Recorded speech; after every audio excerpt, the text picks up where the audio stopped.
Right on, right on, right on. So here we go. We got another pulse of the 956. I'm Sergio Sanchez with Newstalk 710 KURV. And we got a special visitor in the studio. Came all the way from Brownsville, Texas, from the Space Coast, USA. Our judge for Cameron County, Eddie Treviño. Welcome, Judge. Nice to be here, Sergio. Finally get to see you in person, in studio. We have been talking like for years and years. And finally, the judge got to see the little corner they put me with a camera that we can talk. The one that said timeout? Yeah, we're going with that one. I get a lot of that. Producer Freddie said, yeah, you know. Well, appreciate your visit. This conversation, like several that we've had over the past several days, where the pulse of the 956, folks who are running for office have taken time to purchase this conversation on social media so that you get to know the candidate a bit better. I tell you what, you guys listen to KURV, you know who Judge Eddie Treviño is. And I appreciate the fact that you're always a phone call away and tell us what's going on in Cameron County. So we'll get a chance to know a bit more about you. You want to answer some stuff. I understand you want to answer some stuff on social media. Social media is stupid. It's all fake, Eddie, by the way. And, of course, talk about a recent past, successful past, thank you, Jesus, and what's on the horizon, near future. Judge Eddie Treviño, tell me about your past, brother, like where you grew up, high school, sports, band, chess club. What did you do? Tell me a little bit about yourself. I don't know. Born and raised in Brownsville. My family was in the furniture and restaurant business. Are they still? My mom sold the furniture business about 5 or 6 years ago. And my dad passed away in 2009, but he worked until his last day, and she worked until she couldn't do it anymore. And she's still with us. She's age 86. But at age 7, they put me to work in the restaurant, and I would sit people to their tables. And that was at the restaurant called Eddie Berto's.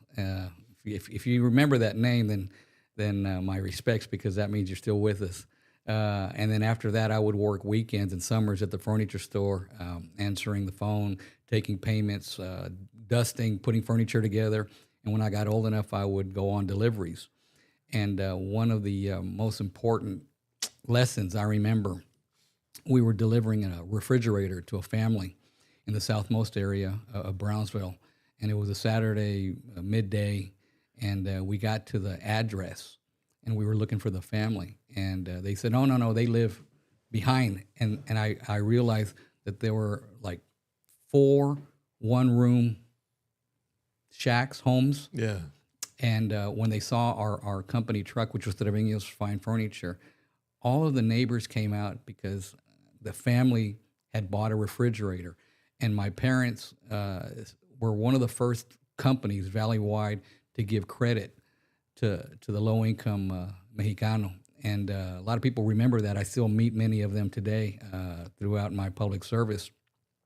I heard from a former employee. She is 91 years old. She lives up here in Far. She put a message over the weekend letting me know that she was still around, that she worked for us and was very thankful for the years. So, but those early years, my parents worked hard all their lives, taught me the value of hard work. I went to St. Mary's University in San Antonio, graduated from St. Joe High School in Brownsville, went to St. Mary's, graduated in 3 years. Back then, there was no college credit. You had to work hard because I knew I wanted to go to law school. And I was fortunate enough to go and be accepted to the University of Texas for law school. So you hustled. I had to. 3 years. I was graduated, got through to get your 4-year bachelor's, degree, my bachelor's, right? Law school. I don't know why I was in such a hurry. I wanted to hurry up and get to law school because when I was 7, same year that I started working, my grandmother asked me what I wanted to be when I grew up, and I told her, "Well, I'm going to play for the Cowboys," because back then we were winning all the time. And my grandma, who was born and raised in Mercedes, was a huge Cowboy fan because of Tom Landry, who was from, of course, this neck of the woods, right? Mission, yes. Anyway, and she says, okay, well, in case you don't play for the Cowboys, what are you going to do? And I said, well, Grandma, I'm 7. I don't know what I'm going to do. She says, you should become a lawyer. I see. I said, what does a lawyer do? She says, a lawyer is somebody who gets paid to argue. And my eyes and my brain lit up like, you mean what I'm always getting in trouble for? I could get paid? So I had my point then. Her nephew was Kika de la Garza. Kika's mom was my grandmother's sister. So he was the example that my grandma used to motivate me to push ahead. So from that point forward, I knew I wanted to become a lawyer. Fortunate enough, through hard work, graduated 3 years from St. Mary's, went to University of Texas, and I've been a lawyer now for the last 36 years. I see. What is like, because you still got your office, you got your legal practice. Like, what is it? What do you specialize in? I do litigation, mainly personal injury and family law, divorce work, and a lot of litigation-related matters. Sometimes I get called in to help try cases, local counsel stuff. But to be honest with you, being county judge takes up probably 70-80% of my time, so I don't get to practice near as much as I would like. But the good Lord has blessed me, and I know where my responsibility lies. And that's with the county residents, the people who have trusted me with this position. So I'm very, very fortunate and privileged to be their county judge. You wanted to be a cowboy because back then we won. We were winning back then. According to you, I need to go back and actually research this. You said that they won back then because you got a generation who won't believe you. This is the 70s. This is the 70s. Yeah. And then again in the 90s. Back then they played with rocks, big rocks. That's right. There was no TV. There was no radio. We had to read books to learn our information. Yeah, the internet was in a 24-volume encyclopedia on everybody's shelves. Oh, yeah. That's right. Oh, the encyclopedia. The encyclopedia. Are you like an only son or no? Brother, sister? Or what? I'm the oldest. I had three brothers. One died at birth. Another one lived to the age of 9. He was killed in a tragic car accident. Oh, my goodness. And my sister, who was a year younger than me, my brother died at age 9, and my sister died at age 27. She was a year younger than me. So I've lost 2 siblings in my life. I don't know, being a father now, how my parents got through it. I also had a couple of close calls in my life. I almost drowned when I was 5. Was involved in a couple of car accidents. Never my fault. I was a freshman in college when I went to a concert and I got jumped and I got stabbed. Whoa! Luckily, made it through that, and so in Austin, in San Antonio, by the Oh, Hemisphere Arena. Yeah, and I did not think I was going to make it to age 40. My dad always used to make fun of me. He said, "You're a 40-year-old man in a 15-year-old body," and because I was focused on the next step and what I was going to do, and that for some reason that stuck with me. That's why I didn't think I was going to get past 40, especially with all the close calls. Plus, unfortunately, the tragedies that my family had. Yeah. But here I am, post 40. We won't say how many post 40, but you can figure it out if you do the math. And I'm very, very fortunate, which is a reminder for all of us that we need to take each day, be thankful, give thanks to the good Lord for giving us that opportunity to live that day, and make the most out of it going forward. You like what you do as county judge? I absolutely love it. It's not the easiest job because it comes with a lot of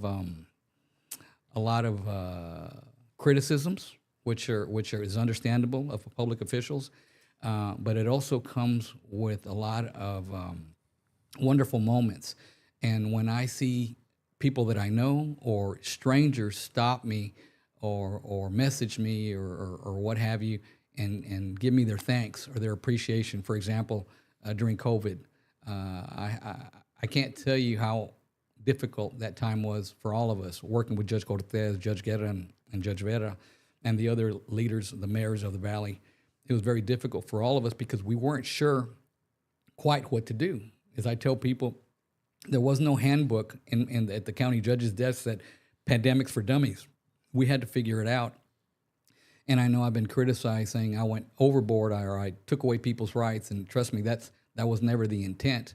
But what we needed to do, what I felt we needed to do, was make sure that we saved as many lives as we possibly could until we could get a handle on exactly what was going on. I relied on the professionals, the medical professionals, the health professionals, the doctors, the physicians, the nurses, the educators, and to give us advice. And that was a very, very trying time. But 2,300 people, más o menos, in Cameron County lost their lives during COVID. I will go to my grave wondering what else we could have done to help save more of those. But I've been told and reminded many, many times since then that if we had not been so proactive, many thousands more could have potentially lost their lives. So I had to look in the mirror every day during that time frame, ask for God's guidance and blessings, and figure out where we were going and try to make the best decision I possibly could for the benefit of everybody. So that was a learning experience. I hope we never go through it again. Yeah. But that type of emergency, hurricanes, Harvey, it was this close to coming our way. For some reason, at the very last minute, it veered north, and we were thankful. But the reality is we deal with hurricanes every year, so we need to be prepared.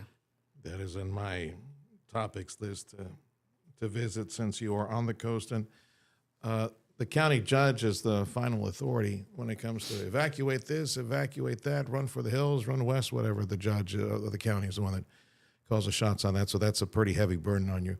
Our Cameron County Judge Eddie Treviño, our guest on this Pulse of the 956. Again, another candidate who you're getting to know a bit more than just the 10-minute, 12-minute, which I stretched to 15-minute interview on KURV, which producer Fred, my producer, is yelling at me. Yeah, I got commercials to play. See, we can talk comfortably here for about 30 or so minutes. I forgot, Judge, on the Democrat side, of course, Judge Treviño, Democrat.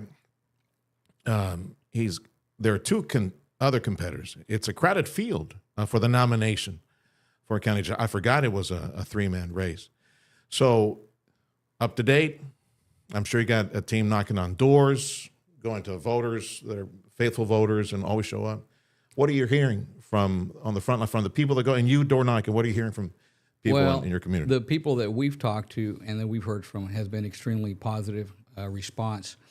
What I'm also hearing is the fact that the two opponents who filed at the very last minute, right before the deadline, it was interesting that one of them, the former sheriff and district clerk, hadn't heard anything about him, and at the very last minute, he filed. The other individual is a port commissioner at the navigation district. Neither one of them has attended any forums, debates. They haven't been to public events. They haven't answered questions from the public. They've avoided media requests for interviews. I was going to ask you about that. If there have been any forums or debates or anything like that. There have been, but neither one of them has showed up to any of them. Like, how many have you done? And you show up by yourself? The Southern Democrats had one. The Northern Democrats had one. There was the Realtors, and then there may have been one other one. Associations. Yeah, the association. Yeah. And I've gone to wherever I've been invited. I go, and I know that there may be some difficult questions, and that's fine. That comes with the territory. You need to be able to answer the questions from the public and also show your face. Some of my opponents have talked about transparency and this and that, but yet they don't want to answer any of the questions about their record or their lack thereof. Everybody knows my record. I was city commissioner. I was mayor 20 years ago of Brownsville, and I've been county judge now for 9 years, and I'm hoping for another 4, God willing. The state of Cameron County, from where I started to where it is today, I think is exceedingly positive and beneficial, and not just for Cameron County, but the Valley as a whole, because the rest of the state, the rest of the country, the rest of the world looks at us on a regional-wide basis. And I'm thankful that since I took office, I've been able to work with my colleagues throughout the Valley, in particular County Judge Cortez, on numerous different regional-type projects from an economic development, from an infrastructure standpoint, because we realize that by doing so, we're going to benefit everybody. And the merging of the MPOs, we've talked about that many times. That's led from about $500 million that the Valley was getting from TxDOT on an annual basis to now close to or over $4 billion on a yearly basis. We've gotten commitments to do the biggest projects that I wanted to do, which was the Second Causeway. And part of that causeway, the Second Causeway, is a new highway, the state highway from the Causeway to Edinburgh, 107. So that'll help the people from Hidalgo County who want to get to the island on a much quicker basis, plus open up the development for northern Cameron County and also eastern Hidalgo County. If I can do a quick rewind. This is something, these are all topics that we, County Judge Treviño and I talk on a regular basis when we have a chance to catch up to do an economic report on the morning news. The MPO, the unified MPO, because I know you and other folks, very loud voices, like why does Hidalgo County and why Cameron County? We need to unite. And then presto, I don't know, you got it done. You and other folks got the one MPO, and that immediately catapulted us from a lower rating to two different entities, uniting them. And now Actually, three.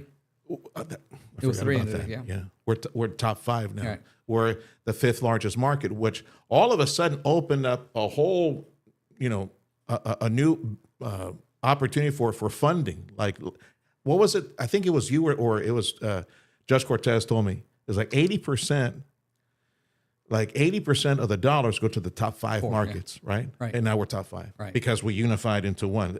Why did it take so long for us to get unified like this? Well, I don't think it had ever been tried before, and you have to have the right people at the right place. But isn't it silly because it's like the one freeway system that connects Brownsville and McAllen? Well, and let's look at the fact the Valley still is not served by a complete interstate system. We've got two segments left on 77 and a few on 281. We need to get those finalized.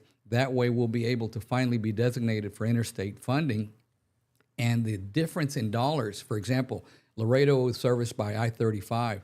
For every dollar of economic development, they get $4 because of the interstate system that they've been privy to all these years. We're still short of that, and yet we're still doing great. But we could be doing even better if we had more federal funding for the interstate system. So as long as we, the day that we have a complete interstate connection, we're going to get more money. We're going to get more money, and more commerce, because that's part of the driving. I got to go back to Pete or engineer, figure out one. Yeah. Hurry up, let's go connected, right? Democrat, Cameron County Judge Eddie Treviño, my guest on this Pulse of the 956, in conversation with candidates to get to know them a bit better. You've referenced a couple of times Hidalgo County, and of course working with former mayor and now county judge for many years, Richard Cortez over here, which to me is an indication of the mindset of regionalism that is very dominant in the current leadership in many cities. The Friday night football mentality seems to have melted away, except for Friday night when it's actual football.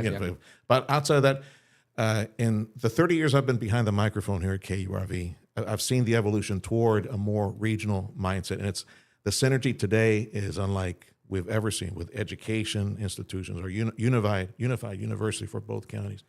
The transportation issues, of course, I-69 almost completely done, all those things.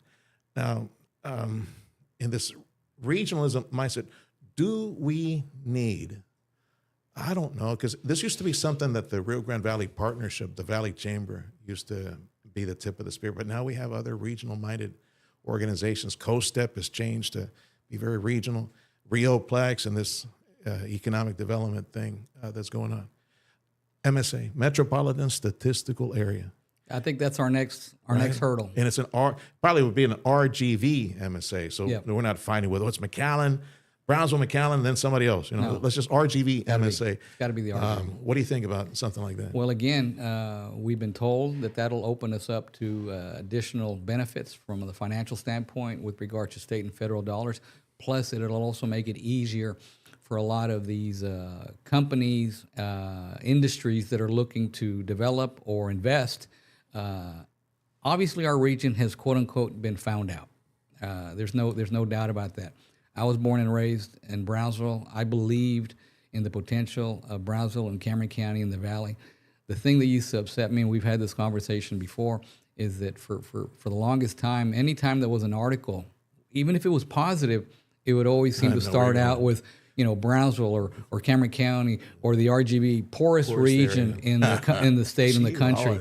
And then they would say, "Oh, but they got a new job creation or something positive, right?" But it always started out with a negative, and sometimes the positive would get lost in that title. Well, as someone who was born and raised here, I realized that the brain drain was killing us. It's killing the Valley and any community.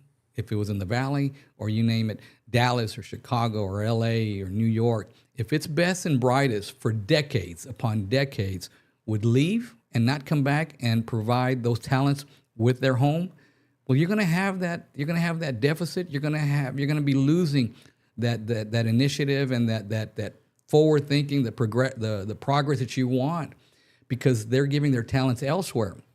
We've heard about Valley kids that have gone elsewhere and been successful, Yeah. and we're proud of them. But imagine if they had come back. So now we're seeing that so many of the kids in the Valley, Cameron County, are now saying, it's okay to leave and get your education elsewhere, no problem. But you don't have to leave to do that anymore. UTRGV, TSEC, TSC, STC, they're all providing kids so many other different alternatives that they can do that to get their certifications or their degrees and be able to stay here. The jobs that we've been working on a regional basis to bring down here, the industries, will allow these kids now to make a great living. And that was part of the problem. They said, I can't make the same amount of money in the Valley that I'm making elsewhere. Well, that's not the case any longer.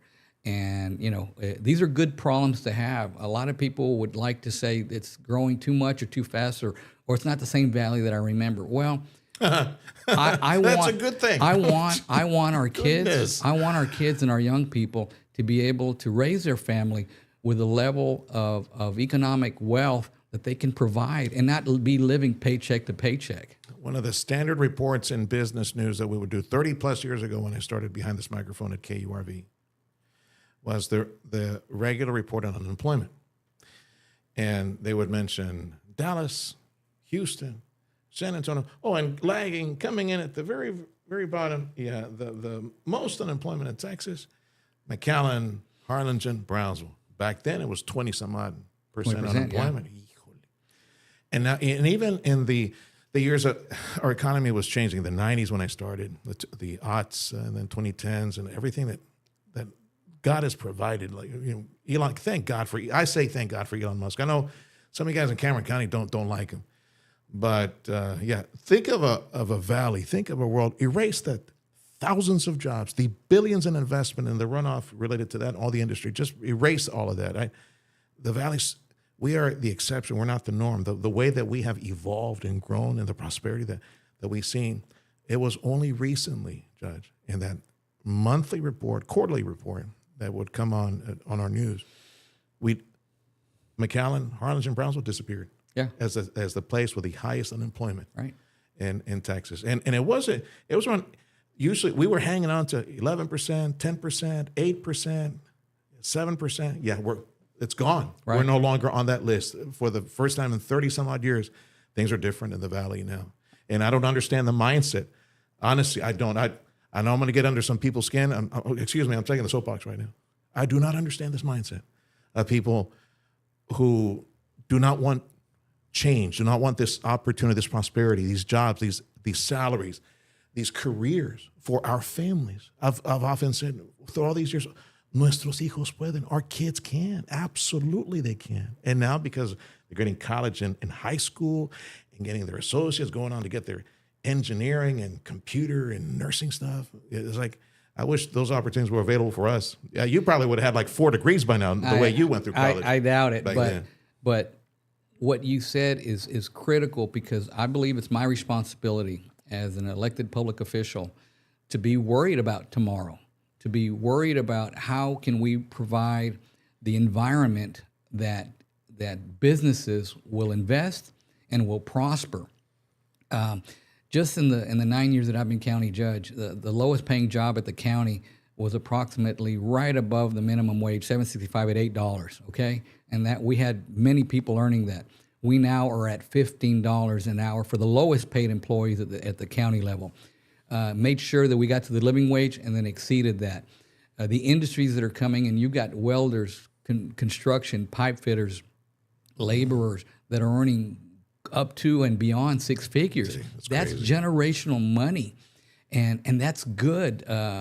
A lot of people, like you just said, want the Valley to remain stagnant. Well, that mentality is what I think hurt us for so many decades, and our leadership was not thinking about tomorrow and not being aggressive. They were sitting on their hands thinking, we're good as we're here today, or I'm close to retirement, so I'm not going to worry about that. That's a very unfortunate to me. That's a very selfish approach to take, because it's my responsibility to be worried about tomorrow, 5 and 10 years down the road. And a lot of the projects that we're working on, a lot of the ideas that we're working on, perhaps I won't be able to complete during my time as county judge, but I know that we're moving the county in the right direction, and the proof is in the pudding. And those who will benefit or our kids and our grandkids. That's right. And I thank heaven, I thank the Lord that despite challenges, and I've often referred to folks who have chosen to retire in a more sleepy coastal setting. I've referred to them as carpetbaggers because they had, whether it was selling pharmaceuticals or in the legal profession or whatever it is that they did for a living, they got a nice nest egg. They just want to live close to a beach, and they don't want, well, I'm sorry. I got 1.5 million people living in the Rio Grande Valley. And we were the poorest region. We're due. We're due, and our kids can, absolutely. And it's time, and I'm grateful that real world capital, not just a block grant to be distributed like little crumbs to everybody. We're talking about real world investment. The golden goose is here. Yes, sir. LNG, another major manufacturer coming to the port. We heard a few days back on this AI shipbuilding, defense related, which our country needs as well. We're going to help provide some of the defense and shipbuilding. We're so far behind when it comes to catching up to China. What good things happen? Big manufacturer coming to McAllen in a few days, and then of course with all the potential in high technology it's here. More's on the way.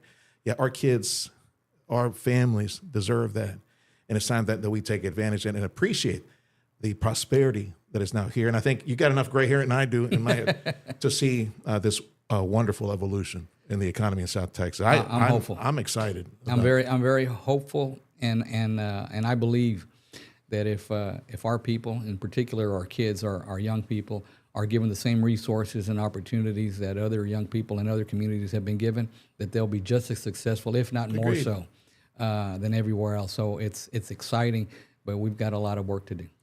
On the pulse of the 956, Cameron County Judge, Democrat, Cameron County Judge Eddie Treviño, running for nomination in the primary. So we have early vote to the 27th. Election day is on the 3rd of March, and we'll see what voters say in Cameron County. It's a county-wide race, a nomination on the Democrat side. So you guys get out there and vote. I think the turnout has been very strong so far in Cameron County. And in Texas, for that matter. Texas, I think the Democrats are outpacing Republicans. They're outpacing the Republicans. Yeah, by significant margins. So wake up, Republicans. I've been telling you, wake up. Get your butts out there. Go vote. As a county judge at the coast. Or go vote Democrat. No, that's all right. That's all right. I already voted. Hurricanes. And you mentioned Harvey a few years back. Oh, man, that was a nasty bullet. Close call. That we dodged. But what would you like to see if you stick around in your Cameron County Judge? What would you like to see as far as, I don't know, drainage issues, flood mitigation, things like that I know we're not thinking about it right now because it's bone dry and it's just awful dry right now. But. Well, we're working both sides of the problem. You talked about Cameron County is not in and of itself in the drainage business, but we work with the drainage districts to help coordinate, to help bring in funds. We were very instrumental in the creation of Cameron County Drainage District number 6, which is in the northern end. They actually voted 80% in favor of creating that district. Can you imagine any election where you get 80% of people in support of something, regardless of what it is? They knew that if they passed this, they'd have the vehicle to be able to invest. We've gotten several projects with the seed money that we gave DD6, and with our support, both at the state level. They've gone to the Water Development Board. This last session, a year ago, applied for 10 different grants, totaling approximately $43 million. They got all 10 approved. We've already finished out 2 projects in collaboration with DD6, including the Teocano areas that are historically renowned for flooding. They're doing better.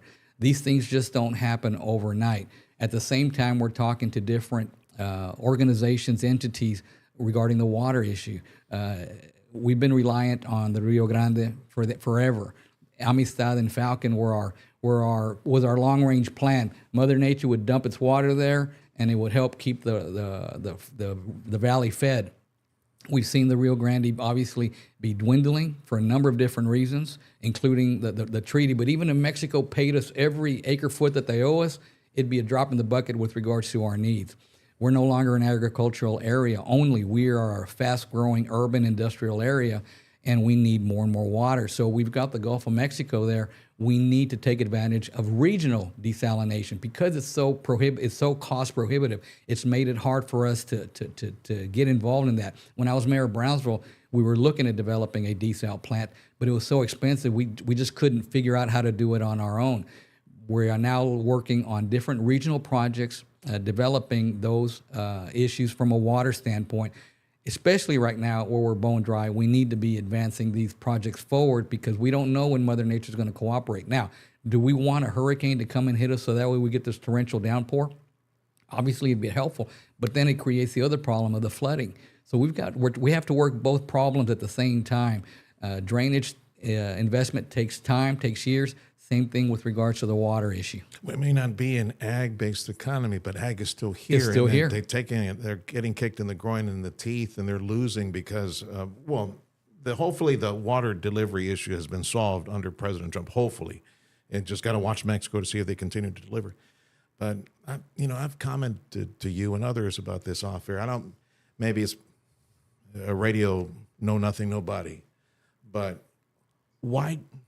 If we have billions of dollars in surplus in the state of Texas, and I see it as an emergency. I see my ag friends and extended family, they're hurting. They're trying to sell off assets to just make payroll and pay bills. And then, of course, with the amazing economic expansion that we see, high tech is thirsty. Chip manufacturing is thirsty. Industry, and they're all thirsty. The power they could solve, they could bring in their own generation station and get the sun or windmills, whatever they want. But on the water side, it's an emergency issue. I think it's an economic development issue. Absolutely. I think that local leadership should be calling the governor, say, hey, governor, I know it's an election year, but how about bring all the cats together, get 2-3 billion of the 9 billion, 10 million, whatever you have. How about we incentivize and help create a couple of factories for all the filters and the motors and the casing, whatever it is. We need to start creating, manufacturing desal equipment at light speed, because this thing about lining the canals and more pipes and desal, that's about 5, 7, 9 years away solution. No, the way we're going right now, we're going to lose out. We're going to lose industry. We're going to lose jobs, and we're going to continue to lose. If we continue to gamble, we're gambling on another tropical system to come and refill the watershed. I can't tell you how many potential industries we've lost out on because of water and lack of energy. So we don't want to continue to be in that cycle of losing out, especially when we're in a cycle of winning and getting positive results in investment. Yeah, it's not only for us, absolutely, but for Texas. Absolutely. Shoot, take the surplus, make your own desal machines. Let's get it done. Anyway, very a simpleton solution. Yeah. Sometimes the most logical solutions are the most difficult to implement. Yeah. Well, we do need tropical rain, but we can't set the dial. Not all in 1 hour. Yeah. That's the difference. We can't set the dial. Well, slow moving tropical system, and let's direct it over to the watershed. Here, for several days. Anything else you want to touch, either on social media or some comments on whatever you want to? I'd like to try to address quickly some of the criticisms that my opponents and or their supporters have initiated over the last couple of months and stuff. In particular, one that I keep hearing is that I gave away Boca Chica Beach. It's a falsehood. It's incorrect, and there's no truth to it. Number one, the agreement with regard to the tax abatement between Cameron County and SpaceX was done in 2013. That was before I became county judge, number one. Number two, that same year, the state legislature passed legislation giving the county judge, Cameron County, the authority to open and close the highway and Boca Chica Beach with regards to potential launch operations. At that time, SpaceX was basically going to build a launch facility for the Falcon 9. That's all it was going to be. Subsequent to that time frame, after I became county judge, they decided to change that mission and move the Starship operation to Starbase. And all of a sudden, what was going to be a 300 or 400 person employment situation has now become close to 5,000. And over a $13 billion investment in all these years. The tax abatement ends this year, so this year SpaceX will start paying their property taxes. But more than anything, I did not give away Boca Chica Beach. It is still available there for everybody to utilize, except for those days when there are launches. Last year during the session, I upset many people at SpaceX because they wanted to pass legislation that was going to take away the authority of the county judge with regards to the opening and closures of the beach and the highway and give it to Starbase. We objected on the basis that we thought we had developed a very good working relationship and understanding with SpaceX. They were not happy that I objected strenuously, and it was not until basically the ninth hour, at the very last minute, that they got that legislation passed. There's still, I think, some confusion as to the actual implementation of the law going forward. But regardless, we're going to work with Starbase, we're going to work with SpaceX to make sure that any and all legal hurdles are addressed going forward. And our understanding is that the county judge, my office, still has the authority with regard to the weekend closures. But many people have that fallacy that I gave away Boca Chica Beach. Number one, I couldn't do it, even if I wanted to, and I would not have done anything to do something like that, because we understand if you're going to be upset with anybody, we'll get upset with the state for passing that legislation that allowed the closures. But Boca Chica Beach remains open to the public other than those days when we have a launch. And I think it makes absolute sense that we have closures when we're going to do these launch for public safety and security. You don't want anybody on the beach. You don't want anybody on the road when those launchings are taking place. So that I think is one thing that I wanted to address. One of the other issues that they had raised is the fact that they say I've stole, which is a very serious offense. Okay, when you accuse somebody of stealing, that's a criminal offense, and technically that's against the law. I served as general counsel for PUB in Brownsville for 5 years, from 2012 to 2017. During that time frame, the mayor at that point and the board of directors plus the city commission decided to move forward on a natural gas energy plant that was going to be built. And during that time frame, lawyers get paid for their time. I was general counsel for PUB during that time frame, so I was overseeing all aspects, not just of the Tenasca project, but all aspects of PUB's legal work. 4 years ago, an audit report that was prepared by the city with regards to the Tenasca project, which unfortunately did not make it to completion because they made the discovery at the Eagle Ford Shell, and all of a sudden the demand went way down. But imagine where Brownsville, Cameron County, and the Valley would be if we had an 800 kilowatt energy plant, gas-fired plant, providing that energy for those projects that we've talked about that in the past we used to miss out on. So number one, never stole a penny. I worked for every penny that I earned during that time frame. Any lawyer gets bills for their time and gets paid for their time. So those are a couple of the issues that I think needed to be addressed and should be addressed. There's probably more. Is it too late to revisit? We still need. We sure could use an 800 kilowatt generation station in Cameron County. Or megawatt. Is it megawatt? Megawatt. It was megawatt. Megawatt, Yeah, megawatt, yeah. Yeah. We sure could use something like that for all the industry, for all the speculating, prospecting that's taking place at the port. Industry's still showing up, but we sure could use it. And then set up maybe some battery farms nearby to hold the power for overnight. When we had that freeze statewide, right, a few years back, and even during the summers when we've had to have roving blackouts, the state grid isn't the state is investing in these plants statewide. Houston just got one, right? You see the governor announced that last week, and then they also in the El Paso area. So I mean, I wish this project would have been able to see its fruition because people would have seen the benefit. But there is it too late? Can we revisit that? I hope not. Texas but is growing. I hope not. But that that was a city and a PUB issue. But obviously the state's involved.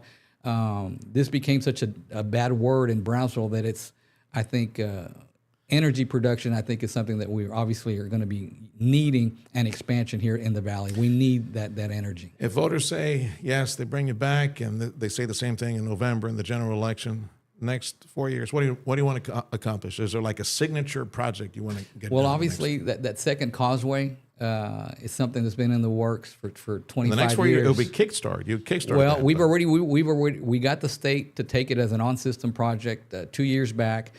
The design phase, the environmental phase is ongoing. We hope that we were able to break ground within the next 18 to 24 months. And if we can move that project to actual construction, I'll be very, very excited that we've been able to do that, hopefully sooner rather than later. I know that's a priority also for the governor. Economic development, we want to continue to bring these high-paying jobs, these investments of billions of dollars. In the past, we used to talk about tens of millions or even hundreds of millions. Now we're in the billions. And that's something absolutely that a lot of people would have never believed could happen in the Valley, and in particular, Cameron County. So I'm very, very bullish on the future of Cameron County. And I'm proud of the record that we've achieved over the last 9 years. I'm looking forward to the future.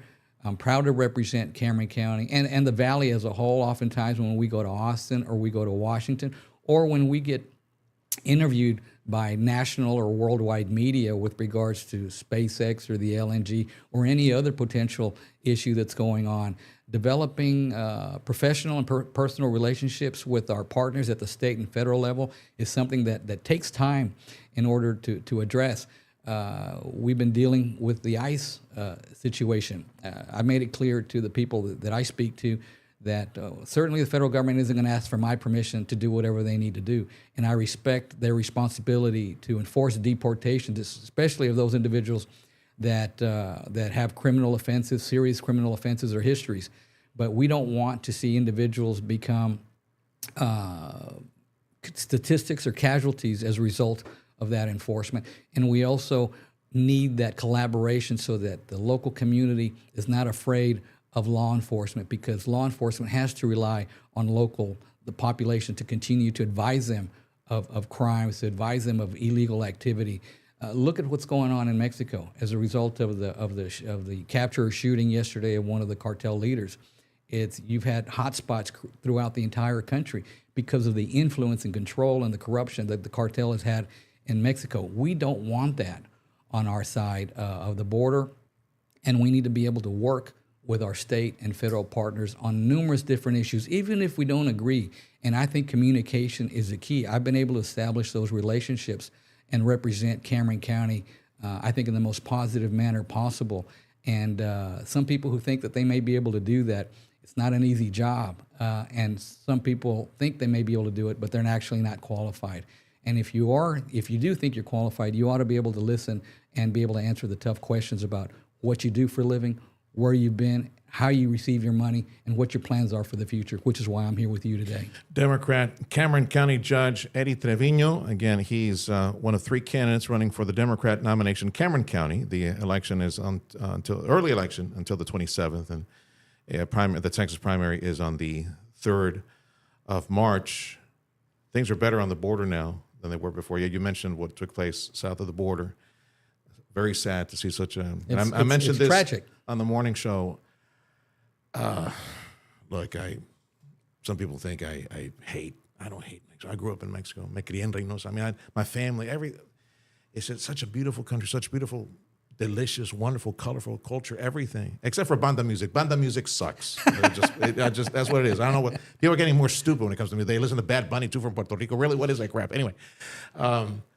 It's a cartel state. It's a narco state, and I would hope that none of that comes over here. Things are better now. Things are under control. The tsunami that we had before, I hope that never comes back to us, so that we can protect our community. Another issue I wanted to ask you about. Let's say, for example, SpaceX, back there, because on the workforce issue. I asked you earlier, hey, how often do you go to SpaceX? Go visit. And you told me you recently, like 90 days ago or something, you got a tour. But the makeup of the workforce, I don't know where they're finding these people.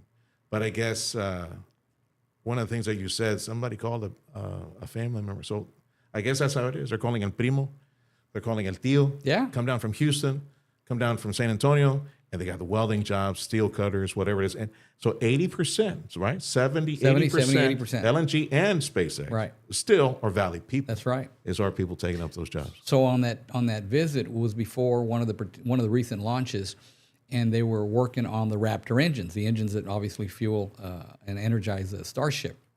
So we walked over there, and there were about 15, 20 people working. Great majority of them were Latinos, Mexican Americans. And I started having a conversation with them. And so I started talking to this one guy, and they said, here, talk to him. And I said, so, what are you doing? Well, we're doing this, we're doing that. And I was very impressed. I said, so where'd you go to school to get your engineering degree? He says, oh, I'm not an engineer. I said, you're not an engineer? He says, no. He says, I was working on the platform, oil rig offshore. My brother got a job with SpaceX, said, come and work. I got a job with SpaceX. And now, him and a couple of other friends, and they're from San Benito, by the way, were working. And only there was, out of that group of 15 or 20, there was one or two, quote unquote, engineers. All the other guys were on the job training. And that, again, it reinforced my belief that if we're given the opportunity, if our kids, if our people are given the same opportunities as elsewhere, agreed. They will succeed. Yeah. And that just, it told me we're on the right path. And some people think, oh, all the people that are coming to work here, the nearly 5,000 that are working at SpaceX, all those are out of towners or out of the area. It's not true. Yeah. That's true. Now, if you're an aerospace engineer, you just don't find them on every street corner. So yeah, a lot of those specified, highly specified and trained individuals need to come from. But guess what? The next ones are going to be local people who are going to get their degrees in that, because the local populace, and I'm talking about the Valley, I want to work at SpaceX when I grow up. So they're going to become engineers in computer and AI and everything else that's going to be required. They're going to be fueled by that incentive that I want to work there. And thank God for our university, because advanced manufacturing or engineering program, engineering school, UTRGV, they're churning them out. And instead of these workers going up to Houston or somewhere else, now they have openings, job opportunities to stay here and fill some of those highly technical jobs. Yeah, you mentioned oil rig dudes that fly into space and save the planet. Yeah, we've seen it before in a documentary. It's called documentary called what was it, Armageddon or something like that? The movie. Yeah, so we've seen it before. Yeah. It can't be done. Actually, it's real life imitating art now. The oil rig guys coming down here to build rockets at SpaceX. Hey, anything else before I let you go you want to mention? I'm sure there is, but I've taken up your time, so I appreciate it. Yeah, thanks for stopping by. Thank you. Call again, Judge. Come and see us. Come over here on this side of town. We will. All right. All right, Cameron County Judge, Democrat, Cameron County Judge Eddie Treviño. Again, he's running for nomination and he's running again for Cameron County Judge. And you can see his name on the Cameron County Democrat ballot between now and the 27th of February, and Election Day is the 3rd of March. I'm Sergio Sanchez, and big thank you for joining us on another edition of the Pulse of the 956.